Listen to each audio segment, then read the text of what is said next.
Pleasant greetings to you. Let's talk about the search for the heart of immortality. In Filipino, ang puso ng forever. Let's delve into cryonics. What is cryonics? Cryonics is the business of freezing the dead in hopes that future technology will bring them back to life. Let's watch for a while.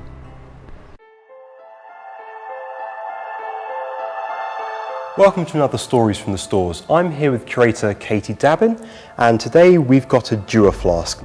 So this is a Dewar flask for storing heads or brains in liquid nitrogen for cryogenic neurosuspension. Is there a head in there? Thankfully there isn't, because that would cause all sorts of headaches. Okay, but that sounds super sci-fi, super like Futurama. It sounds like a mad idea, but the reality is in medicine we use freezing all the time for cells and tissues. So think about IVF, we store embryos and sperm and cells, so it's real science. How does it actually work? What you need to do is preserve the brain and the head, so you need to rapidly cool it to stop any cellular activity or any decay happening. So you've got to take it down in 3 hours to stop any ice crystals forming. And then there's a longer 2-week process of taking it down to minus 196 Celsius. And then these body parts are preserved for the future until they can be brought back to life. I'm pretty sure people like Walt Disney, like some famous people, have had this, right? Walt Disney was rumoured to be frozen, but he never was. He was actually buried. And in reality, there's only been about 150 people who've been frozen by the Alcor Life Extension Company, where this object comes from, and 33 pets. The first person to be frozen was Dr. James Bedard, and he was frozen in 1967. He was an American professor of psychology at the University of California. Is this an unusual object for the museum to be collecting? I think it's a really important object for the museum to collect. First of all, it represents how a small group of scientists and members of society are responding to one of mankind's biggest challenges, how to overcome death. But really interesting ethical issues about how we think about the future. So, are you if your brain was put into a different body? How long should somebody live for?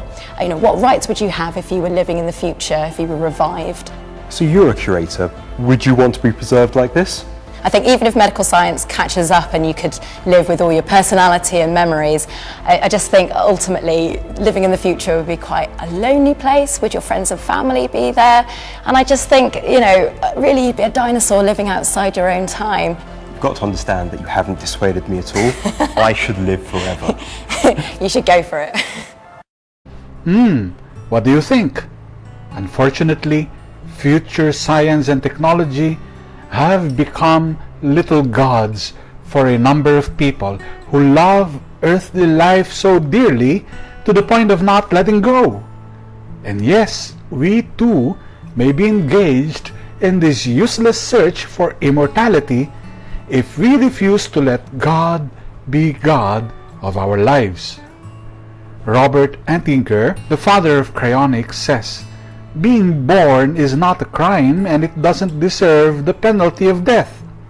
He asks, "When are you dead?" You're dead if you are never revived. So whether you are dead now does not depend on your condition now. It depends on your condition in the future. Talaga ba? Do we really die?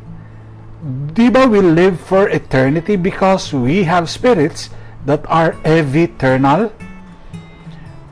There are new accounts of near-death experiences that attest to the reality of our spirits living on beyond the death of the body.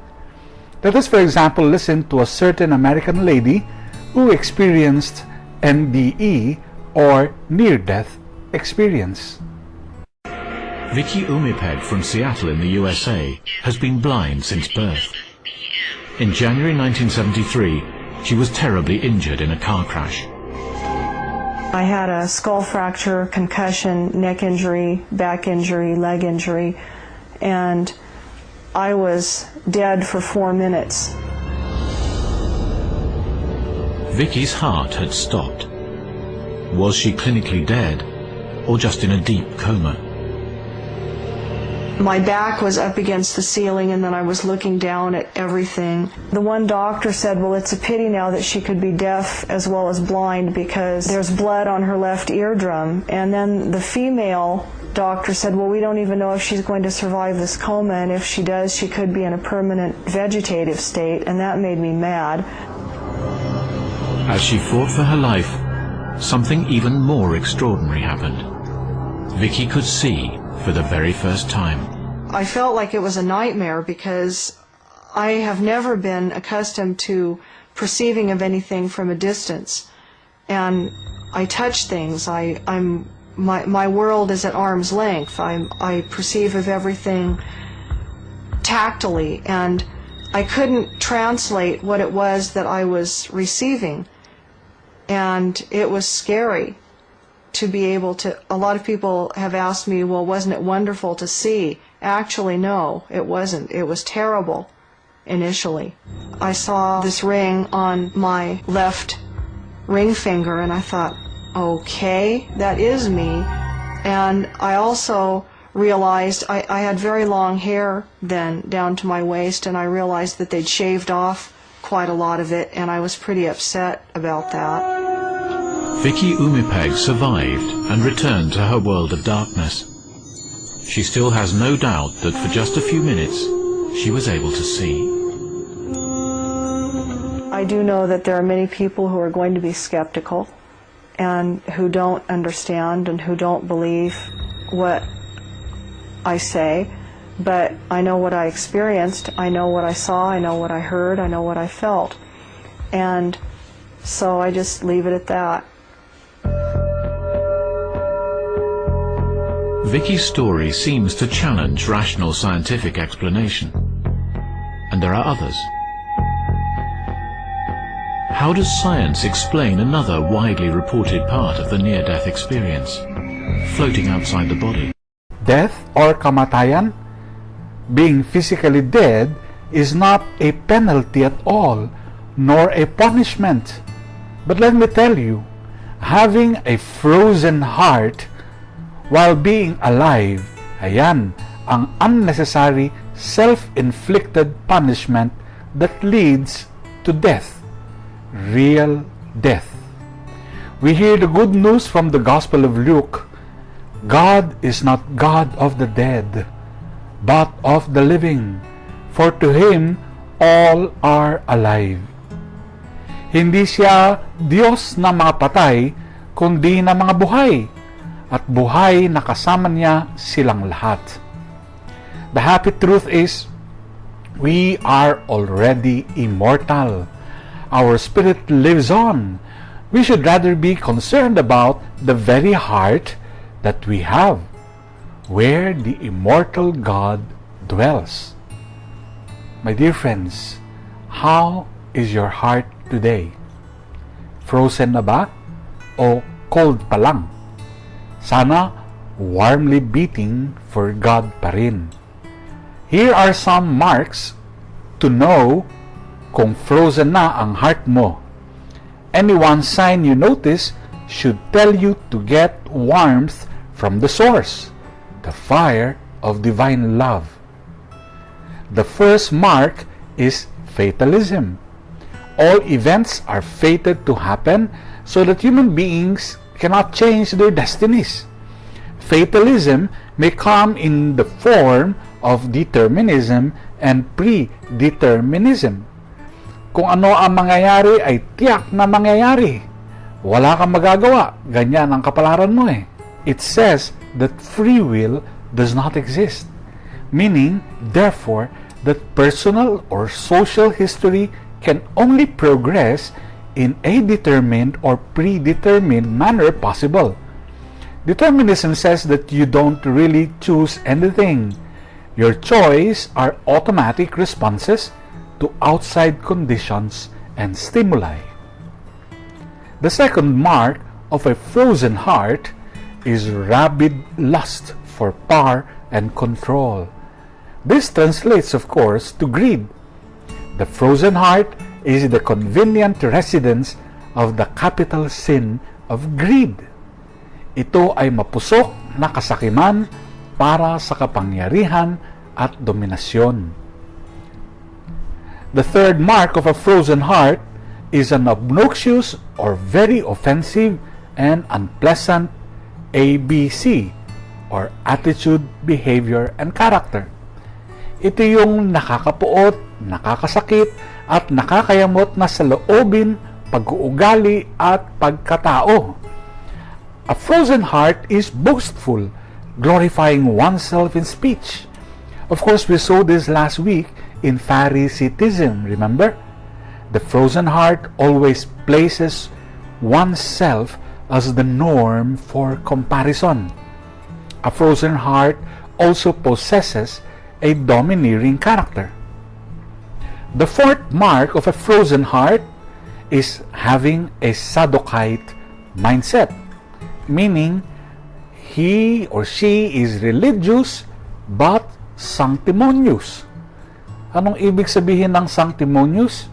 This person makes exaggerated show of holiness or moral superiority. This person loves the scriptures by the letter to the point of sacrificing common sense.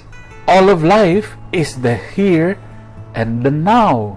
No such thing as life after death. No resurrection. Also, since the Sadducites or Sadducs or Sadducees favored accommodation with the Roman occupiers of Palestine and considered probably the Romans blessed during those times, people with frozen hearts consider money and material wealth and power as the only blessings there are in this world. These are people who will say, bakit yung kapitbahay ko, corrupt naman, ang yaman-yaman, binibless pa rin ni Lord.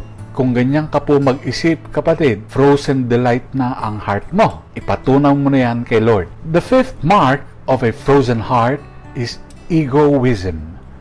This is kayabangan at pagkamakasarili, when the correct basis for morality is self-interest. You know, all of life is about me. Ego really means easing God out of our lives. Again, ipatunaw mo na yan kay Lord. And the sixth mark of a frozen heart is negativism.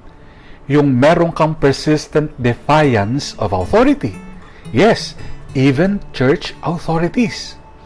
And you refuse to obey instructions, or you have habitual skepticism. That is a strong tendency to be pessimistic, to assess situations in the worst light, or to be unreasonably skeptical about generally accepted beliefs.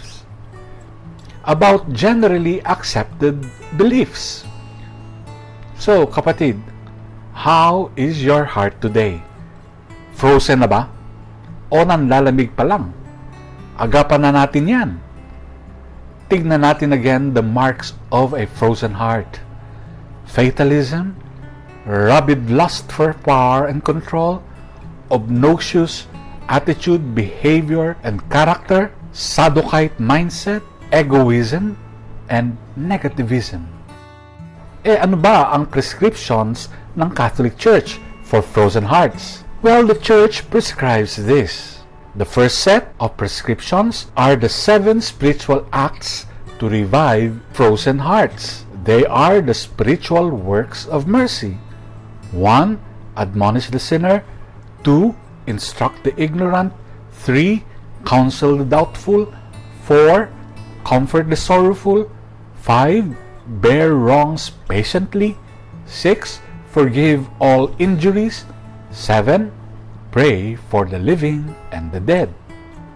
The second set of prescriptions are the 7 corporal acts to revive frozen hearts. We call this the corporal acts of mercy. Number 1, to feed the hungry.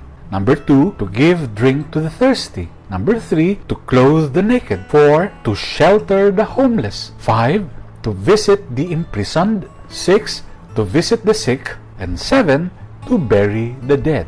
Let our prayer be, Lord, grant me courage Lord, grant me strength, grant me compassion, that I may be your heart today. Amen.